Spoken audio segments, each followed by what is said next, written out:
phang lai hun cha te le amoi na le thiam na te ko fel ta na ral mayan zo ho apam mai lo e kamit mu ben sha te hian swalama min hi fo tri e kutsaki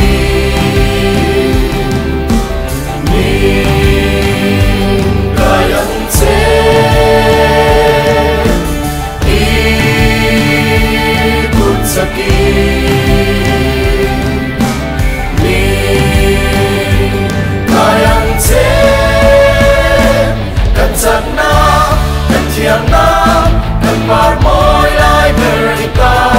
lepakan ruang ilane kan berkuat dan faksai ingin